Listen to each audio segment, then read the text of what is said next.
Bogotá, yo creo que se está convirtiendo como otras ciudades del mundo en una capital gastronómica. Bogotá es la capital de Colombia y por lo cual toda esa riqueza gastronómica entre esas tres cordilleras nos llega acá. La cocina en las plazas de mercado es importante porque no perdemos esa tradición de las abuelas, esos guisos de las abuelas. Es la comida criolla típica colombiana. Esta es como nuestra esencia de nuestro país. Aquí sale la comida de todas nuestras regiones.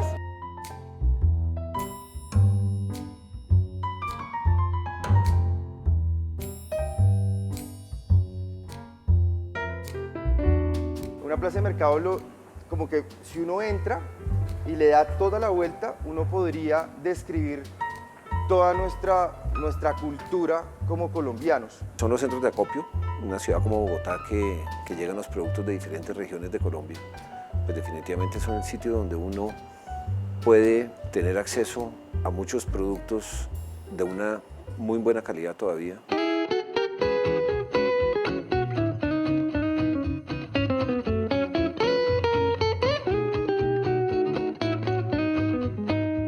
En las plazas de mercado ahora encuentras una oferta gastronómica bastante interesante. Viene de los fogones de las cocineras tradicionales de aquí y de todo lugar. Tenemos los mejores profesores chef y cada uno nos especializamos en un plato típico. Puedes encontrar preparaciones como envueltos, puedes encontrar tamales, puedes encontrar ollas como de ajiaco, de sancocho, de muchas preparaciones como en este tema de sopa y de cocción larga.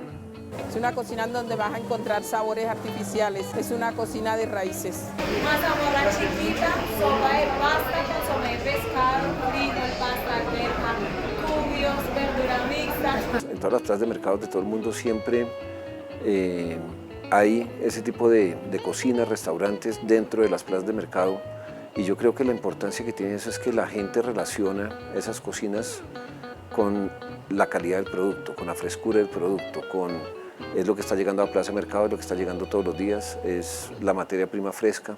Entonces, cosas que en supermercados o cadenas más grandes no podemos encontrar la frescura, no podemos encontrar como ese contacto directo con la persona que está recogiendo, ¿cierto?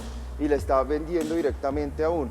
Y a unos precios comparativo con lo que son las grandes superficies, todavía son unos precios mucho más económicos que le permiten a uno, cuando está metido en la industria de alimentación, mantener una buena calidad con unos buenos precios. Ese costo que tenemos de beneficio, que es mucho menor al que se puede pagar en otras zonas que ya están posicionadas como zonas gastronómicas en Bogotá, pues se lo trasladamos al cliente final, porque logramos llegar a unos precios donde somos viables para todo tipo de público.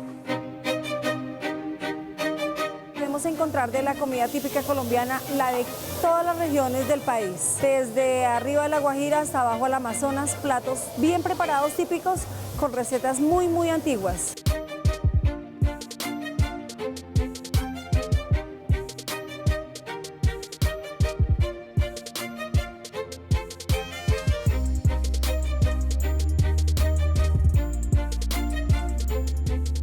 Todas las personas que trabajamos en la plaza de mercado vienen de todos lugares. Los productos vienen de aquí mismo de nuestro país. La gente que está en el negocio gastronómico está empezando a participar de alguna manera o a intervenir de alguna manera en esos restaurantes y en esas cocinas que están en las plazas de mercado.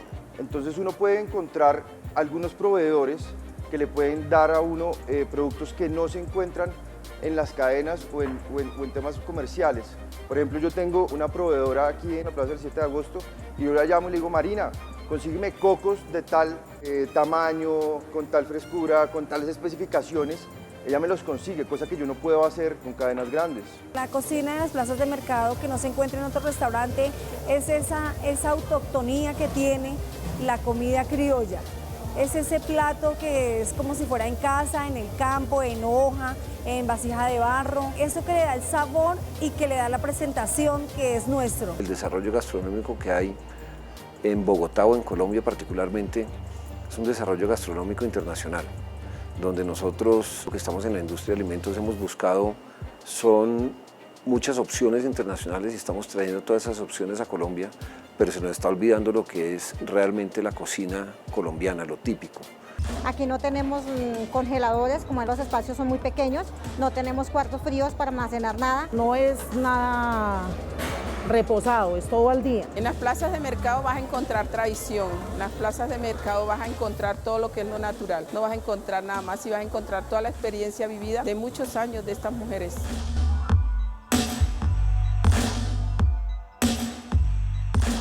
En una plaza de mercado todas las personas vienen a buscar variedad, sabores y sobre todo calidad. Puede llegar bastante gente aquí a visitar nuestras plazas, a almorzar. Tenemos unos espacios, como ven, bastante amplios y estamos capacitados para atender mucha gente, ¿sí? Aquí vienen a desayunar aproximadamente unas 300 personas. A almorzar pueden llegar hasta 400. Tenemos actividades en las que hemos tenido compromisos para 500 personas atenderlas.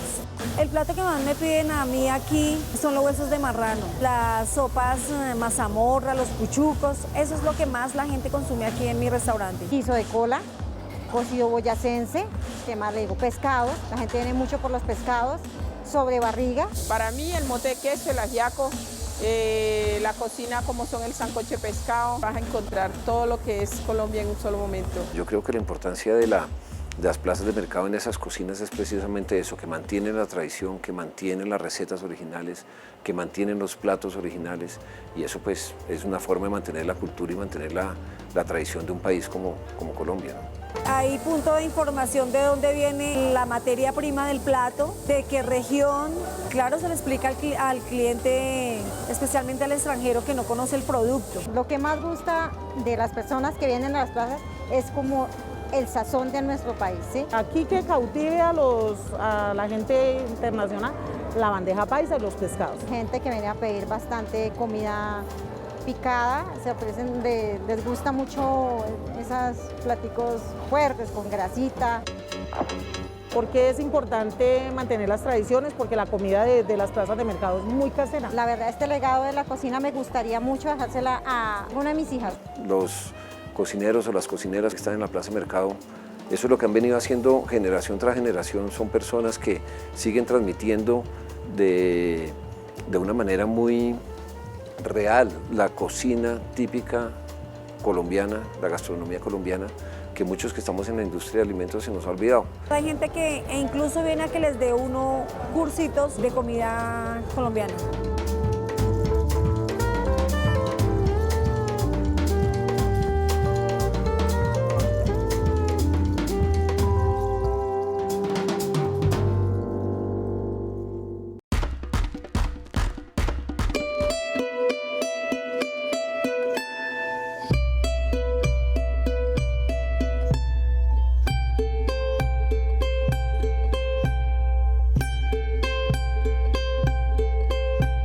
Siento que la arqueología permite como situar unas preguntas hacia el pasado y además con unos testigos muy potentes, ¿no? Con una riqueza también estética muy fuerte, pero es a través de la posibilidad de preguntarle a esos fragmentos que uno puede darle vida, ¿no? A esos objetos. Los primeros inicios de la arqueología se desarrollan en Soacha. Soacha y Bosa eran áreas de grandes asentamientos indígenas del período muisca, y eso da una idea del potencial arqueológico de lo que se podría encontrar aquí. Los museos son los espacios llamados a divulgar el conocimiento que se genera alrededor de la ciudad. En este caso el Museo de Bogotá es un museo de ciudad y contamos las distintas historias alrededor de nuestra ciudad desde tiempos prehispánicos hasta el presente.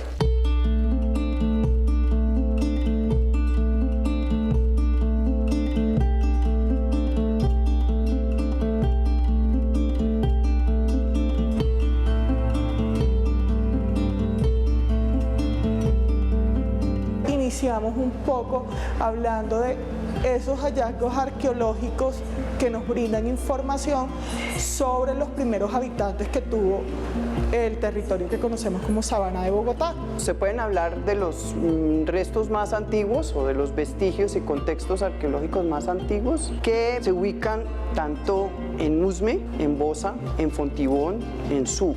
En estos momentos la pieza más antigua tenemos estos fragmentos de megafauna, fueron encontrados en el Tequendama y que son de aproximadamente 12.000 años antes del presente, y que nos muestra un poco cómo los habitantes de esa época y eso usaban esta megafauna no solo como alimento, sino que a través de sus restos óseos, sus huesos, desarrollaban herramientas y eso que le permitían cazar. En Usme se hizo un hallazgo arqueológico, digamos, de grandes dimensiones por ser un área que aún está sin urbanizar y ha permitido encontrar lo que fue un asentamiento indígena bastante temprano, es decir, de hace muchos siglos, de lo que los arqueólogos llaman el periodo Herrera, que es cuando llegan los grupos humanos y ya se empiezan a asentar y empiezan inician sus prácticas agrícolas. Hay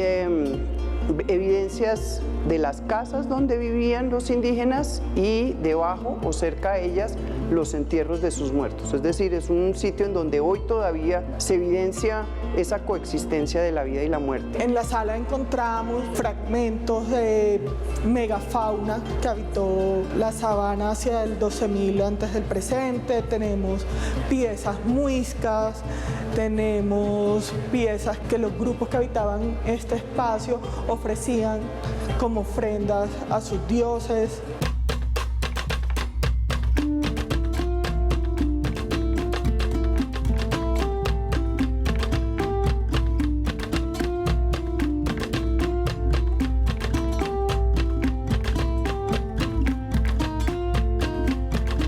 En Bosa, con el desarrollo urbano que ha tenido Bosa, se han hecho muchos hallazgos arqueológicos muy grandes también. Ahí había una gran concentración de población indígena entre Bosa y Soacha, digamos que casi que como hoy en día estaban conurbadas en la época prehispánica.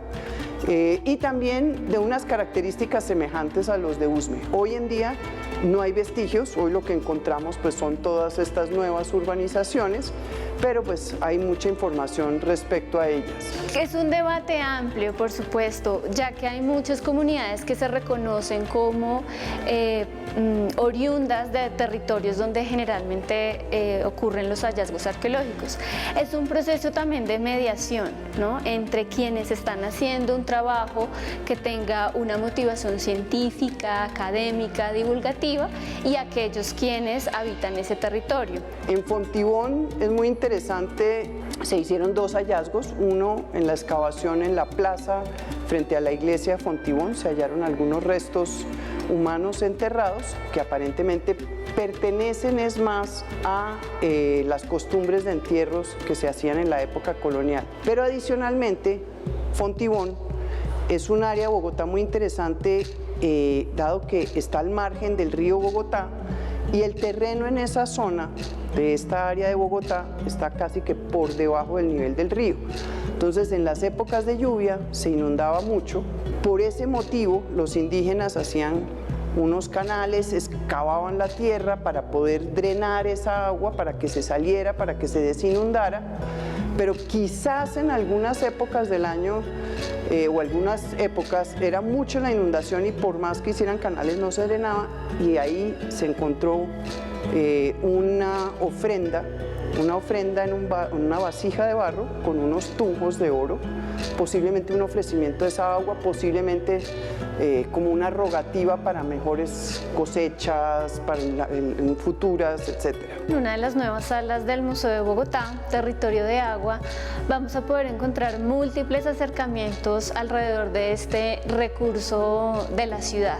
Y a partir de ciertas piezas arqueológicas vamos a podernos preguntar cómo muchos de los habitantes del territorio de la Sabana de Bogotá se relacionaron con este recurso, como por ejemplo a través de objetos como las copas ceremoniales.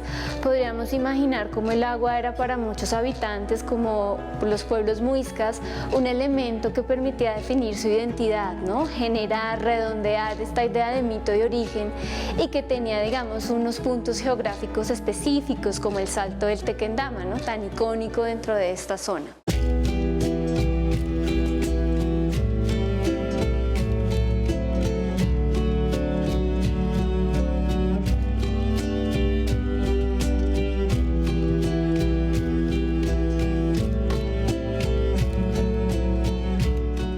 Suba también se encontraron huellas, los arqueólogos han encontrado huellas de esos canales de drenaje, o sea, para desaguar, o también se usaban como canales de riego. Cuando se hace el canal, cuando se desocupa la tierra, entonces se hace un montículo, entonces queda una montañita. Esa montañita la aplanaban y ahí cultivaban su maíz, sus frijoles, su papita, y el agua corría por los lados. Entonces, de una manera muy práctica, estas comunidades indígenas sabían vivir al lado del río Bogotá. Y por último, pues todos los hallazgos que se han hecho en Santa Fe de Bogotá, desde la fundación de la ciudad, con la llegada de los conquistadores, parecidos a los que estábamos hablando de Fontibón, entierros dentro y fuera de las iglesias, la basura que echaba la gente en la calle, la forma como empedraban las calles, la forma como construían sus casas, sobre todo en el sector del centro histórico de Bogotá. También a partir de otros objetos como los atanores, que son antiguas tuberías hechas en cerámica durante la época colonial, mucha de la recursividad de los habitantes y de aquellos quienes empezaban a ver una Bogotá mucho más poblada, que también tenía muchos de los problemas que hoy podemos pensar que también hacen parte de nuestra ciudad, se las ingeniaron para poder distribuir el agua y también para empezar a solucionar problemas como la contaminación.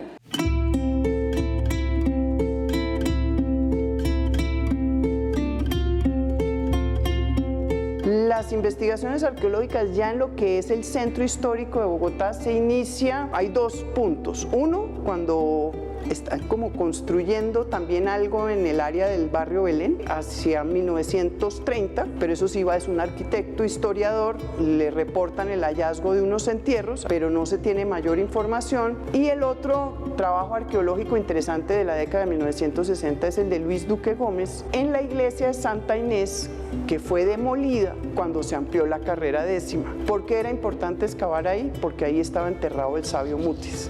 Entonces se hace una excavación de todo el interior de la iglesia antes de que la demolieran.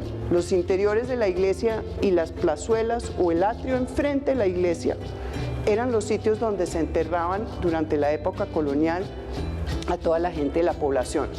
Los que podían pagar su entierro los enterraban adentro, los que no lo podían pagar eran enterrados por fuera en el atrio o esa plazuela frente a la puerta principal del templo. Y se hizo el hallazgo del sabio Mutis, él lo reconoce por su vestuario, por su cruz, por su estatura, es decir, por las características, y esos restos, todos los que se sacaron de ahí, por lo menos el de Mutis, fueron reenterrados en la Catedral de Bogotá. Creo que ese ha sido uno de los puntos más importantes desde la curaduría y el museo, y es generar ante todo un sentimiento de corresponsabilidad, y uno creería que eso solo se logra a través del discurso, pero a través de las piezas, un poco que empiezan como a materializar, a cristalizar ese pasado y esas prácticas, uno puede hacerle preguntas y devolverle las preguntas a los objetos desde el presente. Lo que tiene que ver con arqueología y eso se desarrolla no solo presentándola museográficamente y a través de una curaduría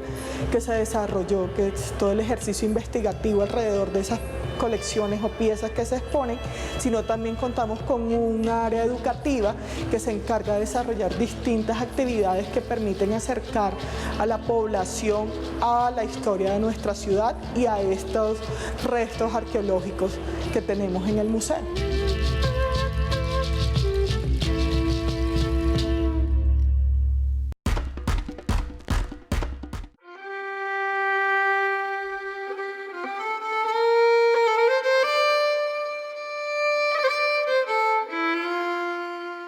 La religión que nosotros profesamos es la católica en su gran mayoría, aunque a partir de los procesos culturales estos ha venido cambiando. Hemos visto que en el catolicismo hay un resto de hibridaciones con nuestras antiguas creencias.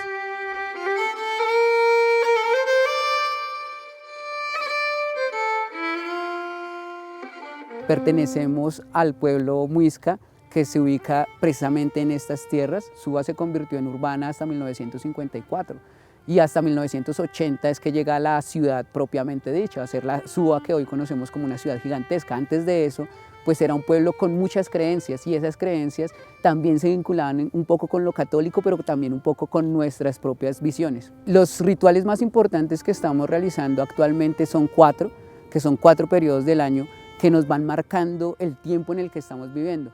Son equinoccios y solsticios, cada uno tiene como sus propias características. En este momento, el 21 de marzo, estamos celebrando la fiesta de la semilla.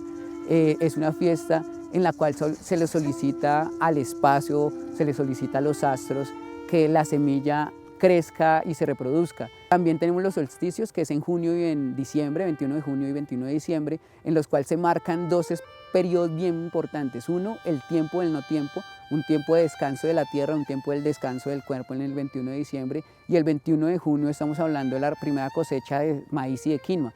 Suba, subaca, es quinoa, suba significa semilla de sol.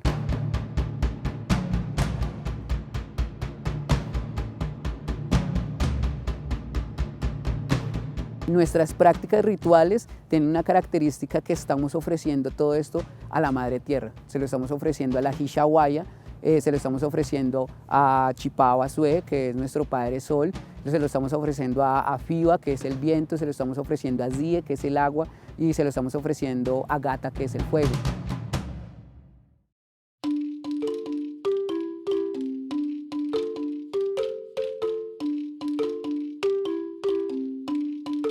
Los pagamentos, hacemos saludos a diferentes espacios, que son espacios muy importantes para la comunidad y el pueblo muisca en general. Entonces saludamos a la laguna de Guatavita, saludamos a las piedras del Tunjo, saludamos Suacha y sus piedras pintadas, porque todos estos espacios hacen parte de lugares mitológicos muy importantes. Y en estos rituales también comenzamos a pedir perdón a la Madre Tierra, porque nos dimos cuenta que no era nada más pedirle permiso. Hemos entonces entablado una relación de afecto y una relación espiritual con el espacio, porque el espacio es donde, digamos, estos bosques es donde se guardan la memoria de nuestros abuelos. La gota no es la que rompe la piedra por la fuerza, sino por la constancia. Es la constancia de los actos durante tantos años que se retorna. Que este año esta siembra que vamos a hacer se multiplique, que el próximo año las semillas que hoy nos entregan sean muchas más.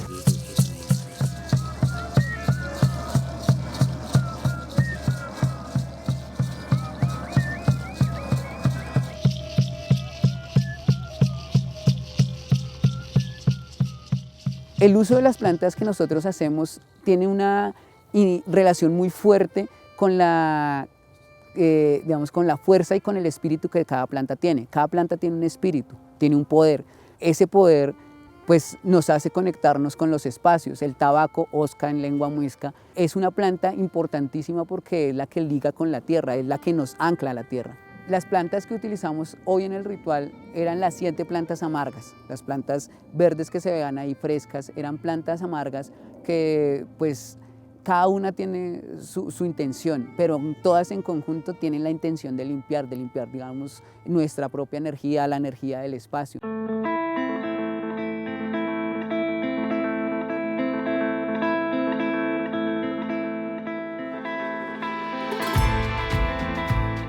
Otra de las plantas que utilizamos, pero ya a manera de semillas, es la quinoa y el maíz, que son primordiales porque son las semillas del sol, que es suba. Están también la semilla de roble, la semilla de nogal, que son los árboles sagrados, los árboles que nuestros ancestros sembraban al nacer.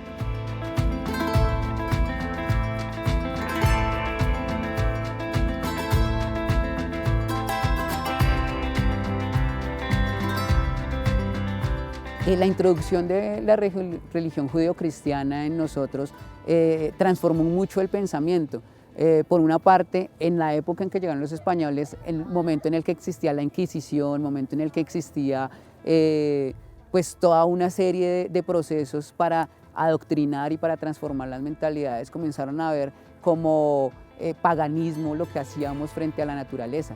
Y eso pues transformó de una manera abismal nuestro pensamiento hacia lo natural. Por otra parte, se prohibió hablar la lengua porque consideraba que se hacía alabanza pues a nuestras creencias originarias, y eso pues sí transformó la manera en que concebíamos el territorio, ya que la lengua posee elementos mucho más profundos. La religión, digamos, no nos consideraba seres con alma, nos consideraba como una especie animal, Ya con el tiempo, también con lo sucedido con Fray Bartolomé de las Casas en una discusión acerca de si nosotros teníamos alma, se decidió que si éramos como menores de edad, como niños, que tenían que ser educados. Y aunque dentro de la misma religión comenzaron a generarse sincretismos muy específicos, digamos, el pastoral de santos también comienza a ubicarse dentro de nuestras propias creencias espirituales. Entonces, por lo menos la hibridación de San Isidro y Bochica, que Bochica es el espíritu civilizador, como quien el que ha generado que nosotros podamos entendernos en estos espacios, pues está también ahí presente. Y la fiesta de San Isidro pues es una fiesta importante. La manera en que nosotros vemos a la Virgen María, que son vírgenes de agua, digamos, la Virgen de Bojacá, la Virgen del Puente de la Virgen que hay acá en Suba, que hay un puente que se llama el Puente de la Virgen, son vírgenes que están representando espacios de nacimiento de agua. Entonces también hay una transformación en la manera en que nosotros comenzamos a ver el catolicismo y comenzamos a ver que también dentro del catolicismo hay toda una serie de aspectos que son propios de la comunidad muisca.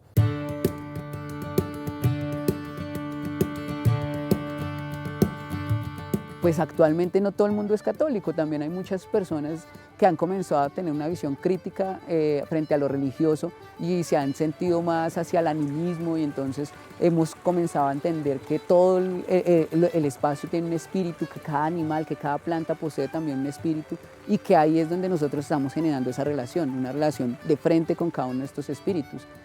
Ya pues otras personas sí están pensando en la urbe, la misma transformación urbana, porque de alguna u otra manera la urbe también trae sus propias creencias, trae sus propias maneras de pensar y de sentir, han transformado aún más lo que ya venía transformando el catolicismo. No solamente la religión nos coactó y transformó de forma brutal nuestra cultura, que aún hoy en día no podemos entender muy bien qué es una cosa y qué es otra, pero al mismo tiempo nos dio los elementos para recuperar algo tan fundamental como es la lengua. Entonces, la misma religión católica se encargó de documentar la lengua tan bien que hoy nosotros estamos tomando esos documentos para hablar nuevamente la lengua.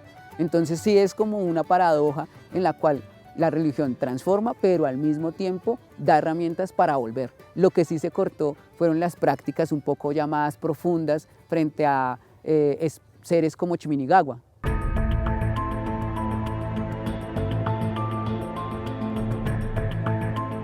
Efectivamente, frente a las leyes existe la libertad de profesar el culto que yo desee, y en efecto, pues yo lo hago en mi vida privada.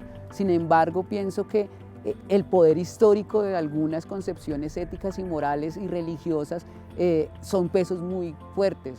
Entonces, en algunos momentos, el peso de la religión católica o el cisma evangélico cae frente a las propias versiones de la espiritualidad que tenemos nosotros. Incluso dentro de los estudios de las religiones existen como estadios. Entonces, en esa misma visión entonces se dice que antes había politeísmo, hoy hay monoteísmo, y en ese sentido pues nosotros éramos politeístas, pero en la actualidad pues la misma concepción de la religiosidad como monoteísta, como un avance frente a los procesos religiosos, hacen que las personas asuman mejor el monoteísmo, porque además tiene unas implicaciones morales y prácticas en la vida pues muy específicas.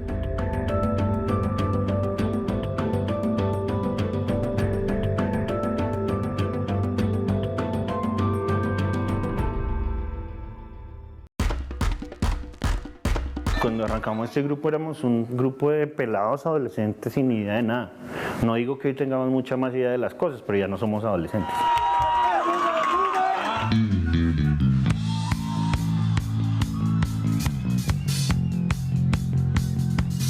...1280 Almas nace en el año 1992, digamos. Nos reunimos nosotros, que eran Fernando, Hernando Sierra, Pablo Kalmanovitz, que éramos como pues amigos, veníamos siendo amigos del colegio, de la universidad, y se nos ocurrió empezar a hacer rock. Voy a presentarte a mis amigos de Marte.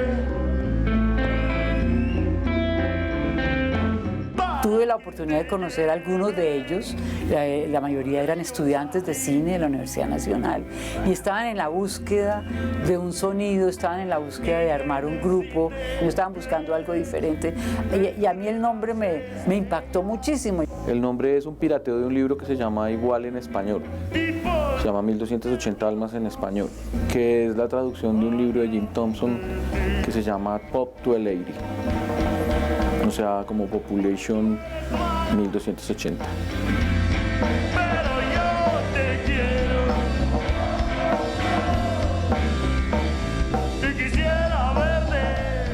No sé, la vida, yo no sé. No sé. Es que esto es muy difícil que le pregunten a uno eso. Cualquier cosa que yo diga va a sonar cursi.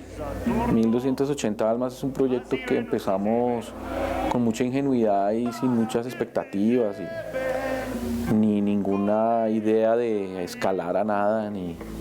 Pues Las Almas, en mi concepto, es como la banda independiente más grande que ha tenido este país en los últimos 30 años. O sea, ellos han, en un principio de su carrera estuvieron metidos, digamos, en la onda mainstream y por decisión misma de ellos se salieron y han estado forjando un camino para mí muy interesante en la independencia. Tu destino es caminar, no lo debes olvidar. El llamado en la distancia. Yo creo que este grupo lo que hace es como romper un poco los esquemas musicales, abrir y hacer énfasis en unas nuevas tendencias. 1280 almas es un grupo que en sus letras y en su manera de abordar la cuestión política maneja la ironía. Pues yo siento que Las Almas es una banda que es, pues en principio, muy bogotana, habla de cosas muy de la ciudad, pero también, por otro lado, pues hablar de la ciudad también, o hablar de Bogotá en realidad es hablar de Colombia también. Todo sube para el que el pobre la comida, la tristeza y el promedio de la bala que pelea por la cabeza. Y lo sabemos y nos hacemos las maricas. La primera vez que tocamos, tocamos muchos grupos en Rock al Parque fue muy emotivo y además era una cosa que estábamos pidiendo muchos, ¿no? Muchas cosas. Digamos que supongo que había mucha expectación y mucha pasión ahí como contenida, esperando mostrarse como un público mayor y esas cosas. Lo que se sintió fue muy emotivo y muy emocionante en ese momento. Y además porque eso no existían convocatorias, éramos 4 grupos y podían tocar 4 grupos. Entonces, después fue que la vaina se volvió toda gigantesca.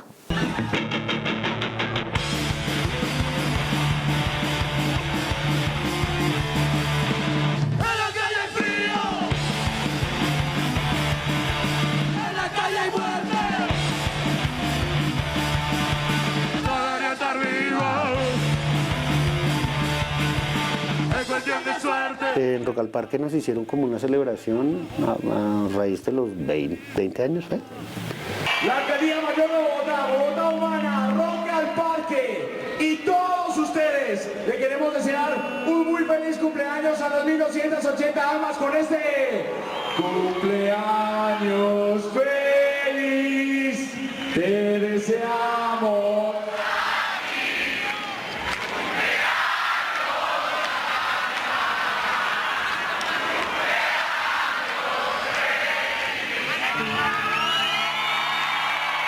Estaba como un grueso de público de Las Almas ahí presente.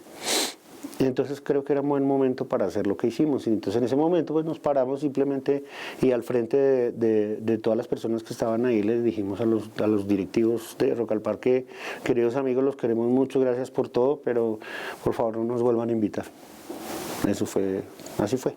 Queremos decir que nosotros, las 1280 almas, pensamos que 20 años ya es un ciclo cumplido. Ya es mucho tiempo aquí dando vueltas en este festival.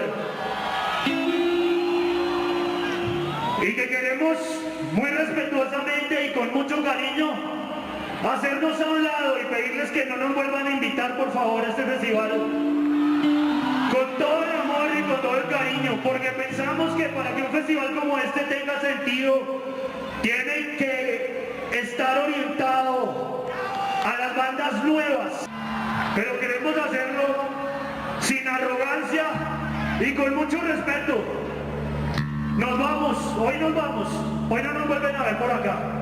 Este festival es para la gente que está empezando, para las bandas nuevas, para todos ellos un saludo y alegría. Yo apenas los escuché ahí en Rock al Parque, fue como, ¡ay, hola! ¿Esto qué pasó?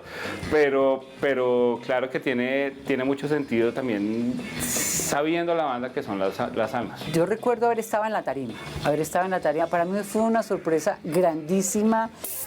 Un saludo especial y gracias especiales a Berta Quintero. Fue muy fuerte, fue muy generoso también, digamos, de parte de ellos. Fue como abriendo un elemento de conciencia, ¿cierto? Como reflexionemos sobre qué significa esto. Nos dio muchos factores que nos hicieron pensar en qué significaba o no para los músicos estar en la tarima. Es una decisión muy honesta, que a veces suena a refunfuño o lo que sea, pero es una decisión muy honesta y de verdad no lo hacían o no lo hicieron con el ánimo de generar polémica, más que de verdad de prender una luz sobre el tema de que la música local necesita seguir moviéndose. No sentíamos que le estuviéramos aportando mucho al festival y no sentíamos que el festival nos aportara a nosotros, ni siquiera económicamente. En el 2012, que fue que renunciamos, sentíamos que no había como mucha cabida para los grupos nuevos y de hecho fuimos a ver a Chite, que estaba tocando en una tarima que parecía el primer Rock al Parque, y decíamos, bueno, ¿y por qué nosotros sí estamos repitiéndonos y no ponen a Chite en la tarima grande? Si son grupos que también están trabajando y que tienen derecho a estar ahí. Uno necesita tener muchos cojones para poder decir como, ¿saben qué? No me inviten más. Gracias por la fiesta, pero ya está.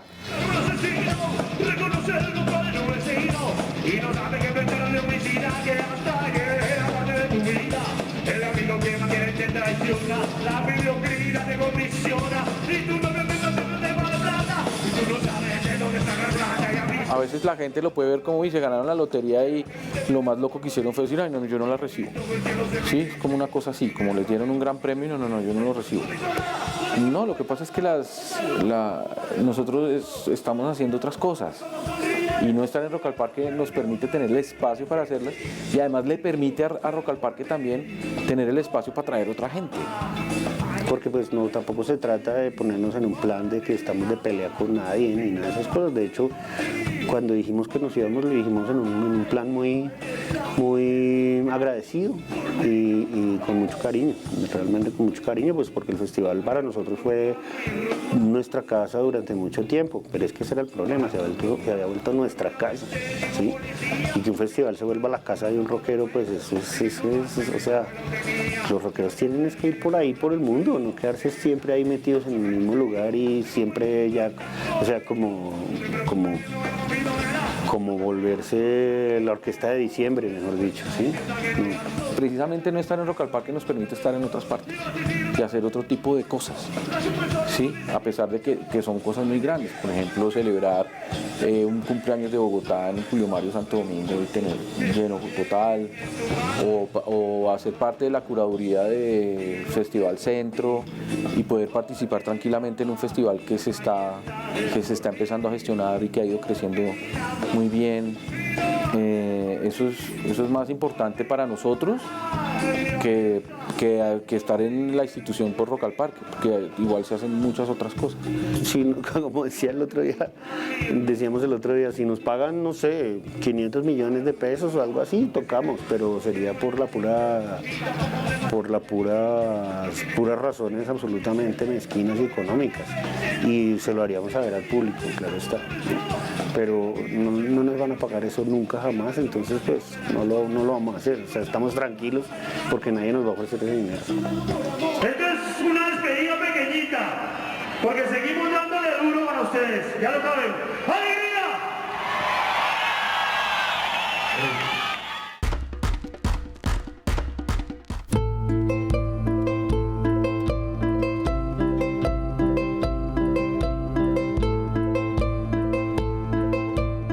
pude estar en todos los municipios de la cuenca y entender que muchas veces la gente de Villapinzón no tiene ni idea de quién vive en Ricaurte y qué es lo que está recibiendo Ricaurte después de que en Villapinzón nace un río transparente.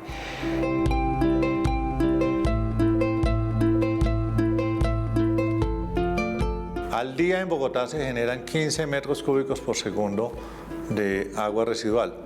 15 metros cúbicos por segundo son 15.000 botellas de gaseosa vertidas en un solo segundo al río Bogotá sin tratamiento alguno. Con plomo, bromo, cromo, arsénico, una serie de químicos que se utilizan en el tratamiento de las curtiembres, pero cuando sigues bajando llega el agua residual de Chocontá. Viene el río Negro, que es un hilito de agua, el río Bogotá, y el río Cisga trae mucha agua y trae agua limpia. Entonces lo que vemos aquí, este cauce de agua que vemos aquí, son dos ríos realmente. Es el río limpio del Cisga y es el río Bogotá cochino. Tocancipá, Gachancipá, Sesquilé, Suezca, Cajicá, Chía. Entonces hay toda una situación y una dinámica rural allí que es muy importante, una industrialización muy fuerte de la zona de Gachancipá y Tocancipá. Entonces desde ahí es donde empieza toda esa contaminación, porque todas las empresas, todos los cultivos de flores que hay en toda esa zona van a desembocar esas aguas ya usadas, las botan al río Bogotá. Y han dicho que la ronda es 30 metros y es 30 metros y es 30 metros y en todos lados es 30 metros, pero el comportamiento del río es dinámico y el comportamiento de la sociedad es dinámico. Y no se está cumpliendo porque hay muchas empresas que están sobre el cauce, la ronda del río, o sea, no respetan los 30 metros. La gran industria que está asentada en el territorio, por ley, tiene que tener sistemas de pretratamiento de sus aguas industriales. La gran mayoría de las industrias lo están cumpliendo. Y los casos donde no lo cumplen, inmediatamente la autoridad ambiental sale a reclamar el cumplimiento de la norma. Hay tramos del río donde lo han cercado, donde ese río hoy, digamos, no tiene forma de revitalizarse al mismo, justamente por las pésimas obras que han hecho. Y un río que nació grado 0 de contaminación llega a Chía, grado 4 de contaminación. Pero a partir de Chía o a la entrada a Bogotá, el río se vuelve una mesa de billar y no tiene casi velocidad y fluye tranquilamente frente a los bogotanos. Y los bogotanos, échele basura, échele basura, échele basura. Y Bogotá no tiene un río, hoy día tiene por lo menos 4 ríos importantes. Y lo primero que le da Bogotá al río Bogotá es putrescina y cadaverina de 3 complejos funerarios que llegan por una cuenca del río Torca. Después viene un río Salitre con las aguas fecales de 3,5 millones de bogotanos. Pasamos a un río Fucha que además de arrastrar las aguas fecales de otros 3 millones de bogotanos, también arrastra la mayor contaminación química de Puente Aranda, Kennedy y Fontibón, localidades en emergencia ambiental y altamente industrializadas. Porque el río fue siendo depositario no solamente de agua residual, sino de colchones, de estufas, de sanitarios, de salas. Pero no llega sino la estacada final con el río Tunjuelo, que viene del páramo Sumapaz limpio, pero que una frontera agrícola de fungicidas, herbicidas y plaguicidas empieza a mejorar la calidad hídrica. Después las aguas fecales de otros 3 millones de humanos, más los lixiviados de Doña Juana, lo que escurren los residuos líquidos altamente contaminados, están llegando de forma directa, un uso minero de unas multinacionales que vienen sacándole la piedra al río Tunjuelo. Como la privatización del río, pusieron una barrera y cogieron el río y lo cogieron para su actividad económica. Y los bogotanos ni siquiera saben que por ahí está pasando uno de los afluentes más importantes del río Bogotá. No tienen idea, porque ahora ese río fue privatizado y escondido. Y después nos encontramos con el sector de San Benito, otras curtiembres que hacen su tratamiento químico para los cueros del barrio Restrepo, un sector industrial. Obviamente un río ralentizado, lento, que va despacio por la cuenca media, pues no genera oxígeno. Y si no genera oxígeno por su propia velocidad, mucho menos oxígeno va a poder generar con la cantidad de basura que le echamos los bogotanos. Pero cuando sigue bajando el río, la cadaverina y putrescina del cementerio del Apogeo, y súmale todo este arrojo de escombros, residuos que personas ingenuas de la gran afectación que estamos generándole a un río Bogotá, nos hace caer en cuenta que un río que nace diáfano y puro llega al grado máximo de contaminación cuando llega a Soacha. Luego, cuidar los afluentes del río Bogotá es una cosa que también nos corresponde a todos, y no es porque pensemos que son ríos pequeños, quebradas pequeñas, no, todo lo que ahí terminará en el río Bogotá, terminará en el río Magdalena, terminará en los mares, terminará en el ciclo del agua.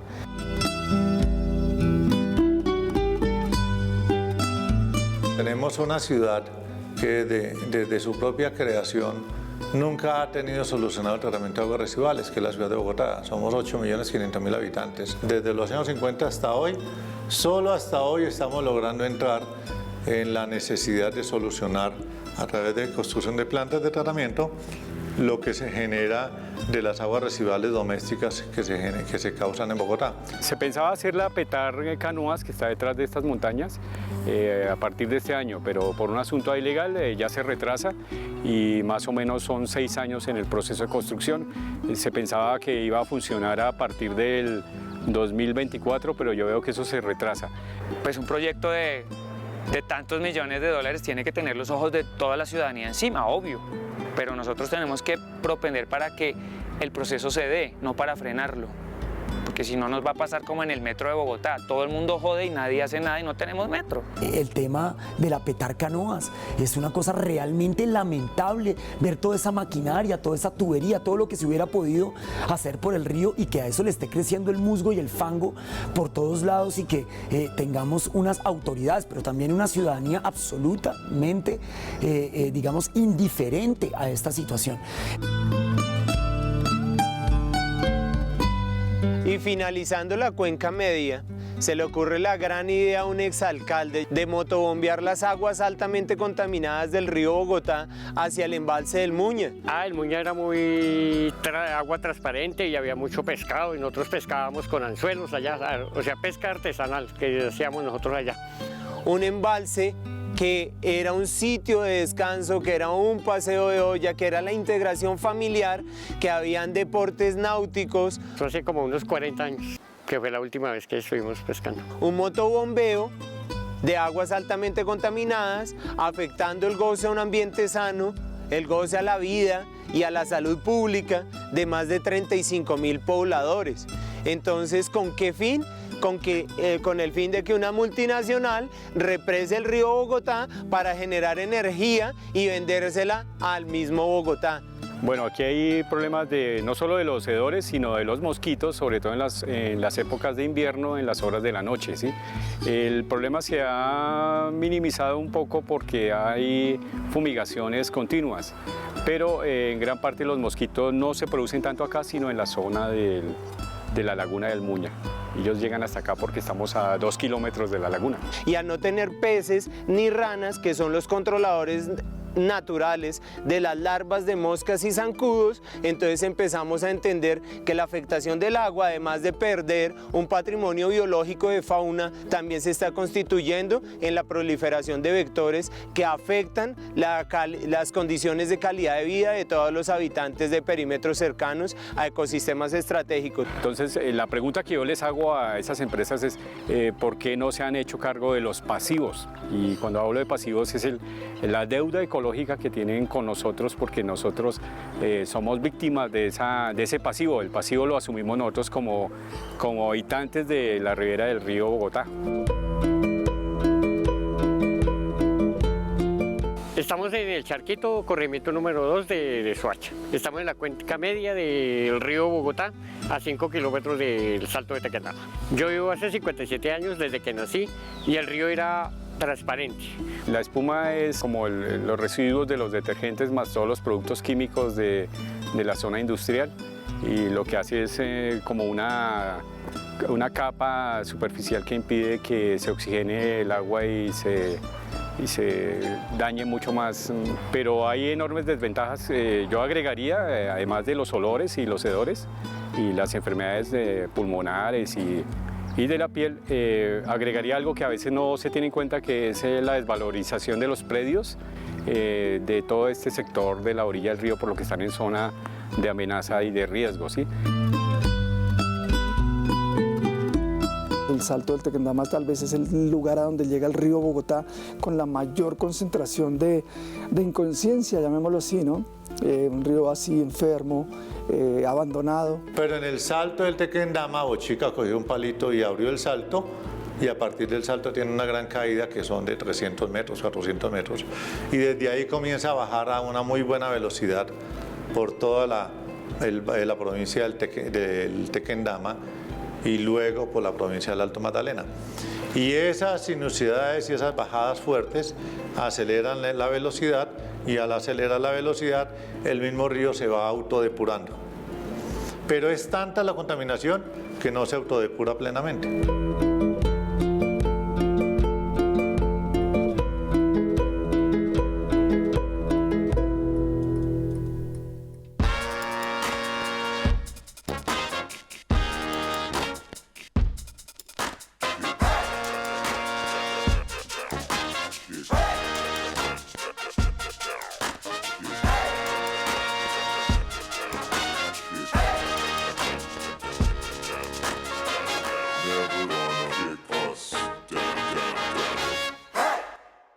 Este programa fue financiado a través de los recursos del Fondo para el Desarrollo de la Televisión y los Contenidos de la Autoridad Nacional de Televisión.